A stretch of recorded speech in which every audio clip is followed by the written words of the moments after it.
Il est encore trop tôt pour tirer des conclusions définitives sur le plan de John Dramani Mahama visant à relancer le dialogue sécuritaire entre l'AES et la CEDEAO. Toutefois, certains développements récents laissent déjà entrevoir une dynamique préoccupante. La séquence actuelle est marquée notamment par la rencontre des chefs d'état-major de la France, du Bénin et de la Côte d'Ivoire à Cotonou pourrait à terme s'imposer comme un tournant révélateur d'un échec annoncé de l'initiative portée par le président ghanéen. Une évolution qui risque d'avoir des répercussions significatives sur l'ensemble du processus de rapprochement entre les deux blocs. Mes chers amis, recevez mes plus chaleureuses salutations. C'est avec un réel plaisir que je vous retrouve aujourd'hui pour analyser les profondes ramifications géostratégiques de cette initiative portée par John Dramani Mahama. Nous allons notamment nous pencher sur les implications pour la Côte d'Ivoire, le Bénin et plus largement pour l'ensemble des États membres de la CEDEAO, sans oublier ceux de l'AES. De quoi parle réellement ce plan ? Quels en sont les objectifs, les leviers et les limites? Il sera ici question des enjeux politiques, sécuritaires, militaires, mais aussi des dimensions symboliques qui entourent cette initiative.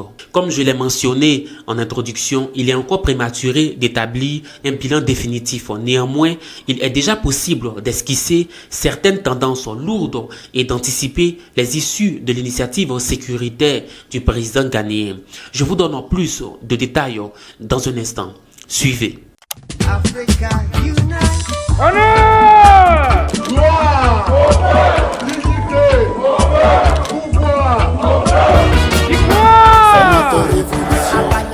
Vive l'Afrique unie et prospère. Vive la révolution! Alors mes chers amis, sans plus tarder, je vous propose de commencer par comprendre de quoi parle réellement ce plan. Comme vous le savez, depuis sa réélection fin 2024, John Dramani Mahama tente tant bien que mal de repositionner Accra comme un pivot de la réconciliation régionale, une ambition que son prédécesseur n'avait pas réussi à concrétiser. Ce dernier avait même, à un moment donné, souvenez-vous, soutenu une option militaire contre l'AES, notamment au Niger, dans l'objectif de réinstaller Mohamed Bazoum.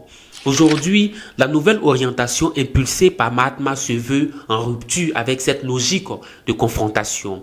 Elle privilégie le dialogue, la médiation et la recherche d'un compromis entre les différentes forces en présence dans notre espace régional. Et moi qui suis de près la géopolitique ouest-africaine, je ne suis pas surpris. John Dramani Mahama n'est pas un acteur quelconque. Il s'inscrit dans une continuité idéologique marquée par l'héritage de Jerry Rawlings. Jerry Rawlings constitue à la fois le point de départ et une référence majeure de cette trajectoire idéologique. À bien des égards, la posture actuelle des pays de l'AES rappelle le Rawlings des débuts dans sa phase révolutionnaire. Bref, même s'il ne l'a pas encore rendu public et bien que les détails officiels soient attendus pour le prochain sommet au Ghana, d'après certains médias, le plan du président ghanéen John Dramani Mahama se désigne sous le nom de renouvellement du cadre de coopération sécuritaire régionale. La grande ligne de ce plan, ce qui m'intéresse ici, c'est la relance de la coopération militaire, le partage de renseignements et la coordination des opérations aux frontières essentielles pour lutter contre les groupes djihadistes indépendamment de l'appartenance à la CEDEAO. Autrement dit, le président ghanéen John Dramani Mahama semble vouloir avancer en partie en dehors du cadre classique de la CEDEAO. Et c'est là un point crucial. Jusqu'ici, la CEDEAO conditionnait toute coopération militaire avec les pays de l'AES au retour à l'ordre constitutionnel, notamment à travers l'organisation d'élections. Or, là, la démarche est différente. Il cherche à dépolitiser la question sécuritaire en considérant la sécurité comme un véritable bien commun régional. Son raisonnement est simple. Même en cas de désaccord politique, l'insécurité ne connaît pas de frontières. Si un pays est en proie aux violences, ses voisins finiront inévitablement par en subir les conséquences. En d'autres termes, si la maison du voisin brûle, le feu finira par atteindre la mienne. Cette approche intervient dans un contexte où plusieurs États ouest-africains font face à la menace terroriste à des échelles certes différentes, mais avec des risques de contagion bien réels. Cependant, une question fondamentale se pose. Est-il réellement possible de dépolitiser les enjeux sécuritaires dans la région? La réponse semble à ce stade clairement négative. En effet, le climat de méfiance est profondément enraciné. Les autorités du Burkina Faso et du Niger accusent régulièrement certains pays de la CEDEAO, notamment la Côte d'Ivoire et le Bénin, de chercher à les déstabiliser leur pays, à déstabiliser leur administration. Le président burkinabé Ibrahim Traoré est même allé plus loin en accusant la Côte d'Ivoire de servir de base arrière à des actions hostiles, allant jusqu'à évoquer l'existence d'un pacte de non-agression avec les groupes terroristes. Des accusations particulièrement graves dans un contexte aussi tendu. Dans ces conditions, il apparaît difficile d'imaginer que la sécurité puisse être traitée de manière totalement neutre et apolitique. Les tensions politiques, les soupçons réciproques et les rivalités stratégiques rendent toute coopération sécuritaire extrêmement fragile. Bien entendu, il est peu probable que John Dramani Mahama ignore ces réalités.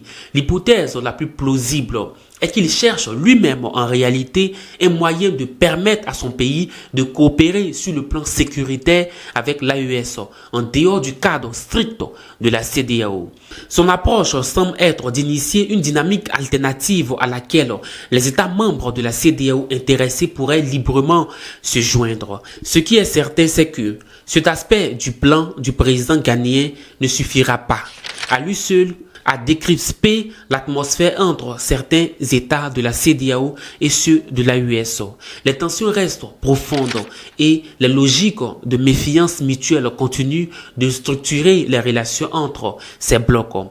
Petite confidence au passage, Bassirou Diomaye Faye se montre lui aussi particulièrement actif sur ce dossier, preuve que les lignes bougent, même si cela reste encore discret. Alors mes chers amis, l'objectif final ne semble plus être nécessairement le retour de l'AES au sein de la CEDEAO. On se souvient que lors de sa visite à Abidjan, John Dramani Mahama n'avait pas éludé cette question. Mais aujourd'hui, il reconnaît lui-même que cette option est difficile à concrétiser à court terme, même à long terme. Bref, il semble désormais privilégier une approche plus pragmatique, fondée sur la mise en place d'une zone de sécurité commune. Maintenant, soyons réalistes. Si le plan de John Dramani Mahama séduit par son pragmatisme, il se heurte néanmoins à des réalités de terrain particulièrement complexes. Au sein de l'AES, le Ghana ne partage de frontières qu'avec le Burkina Faso. Logiquement, c'est donc entre ces deux pays que la coopération en matière de renseignement pourrait être plus fluide. Dans le même temps, le Ghana, en tant que membre de la CEDEAO, pourrait être amené à partager certaines de ces informations avec d'autres États de l'organisation comme la Côte d'Ivoire, avec laquelle il est également frontalier. Mais tout cela repose sur un levier fondamental, la confiance entre les armées. Et c'est précisément là que réside le principal obstacle. Il ne s'agit pas de dire que le Burkina Faso ne peut pas faire confiance au Ghana, mais en se plaçant du point de vue des autorités burkinabées, certaines informations sensibles pourraient ne pas être partagées, par crainte qu'elles soient indirectement transmises à d'autres partenaires de la CEDEAO. À cela s'ajoute une incertitude politique majeure. Qu'est-ce qui pourrait garantir que la ligne actuelle sera maintenue après le départ de John Dramani Mahama? L'expérience passée, notamment sous Nana Akufo-Addo, montre que les orientations peuvent évoluer rapidement en fonction des dirigeants. Or, à l'horizon 2028, les électeurs ghanéens seront appelés aux urnes. Cette échéance pèsera inévitablement dans les calculs des dirigeants sahéliens, même si d'ici là le conflit ne sera sans doute pas comme il est actuellement, la menace va sans doute toujours peser. Dans ce contexte, il est fort probable que le partage de renseignements soit partiel, voire filtré. Chacun pourrait hésiter à livrer ses informations les plus stratégiques par crainte qu'elles ne soient utilisées à des fins politiques ou qu'elles ne se retrouvent entre les mains de partenaires extérieurs, notamment la France et d'autres puissances impérialistes. Autrement dit, sans un minimum de confiance durable et de garanties politiques solides, la zone de sécurité commune voulue par Mahama risque de rester limitée dans sa portée réelle. En définitive, le président ghanéen pose une approche pragmatique qui, sur le papier, répond à une nécessité urgente, celle de faire face à une menace transnationale qui ne connaît ni frontières ni appartenance institutionnelle. Cependant, le projet de John Dramani Mahama illustre surtout les limites structurelles de la coopération régionale en Afrique de l'Ouest. Sans confiance, sans stabilité politique durable et sans vision partagée, aucune architecture sécuritaire ne peut véritablement s'imposer sur le long terme. Et vous, que pensez-vous de tout ça? C'est à nous, j'espère vous lire très prochainement.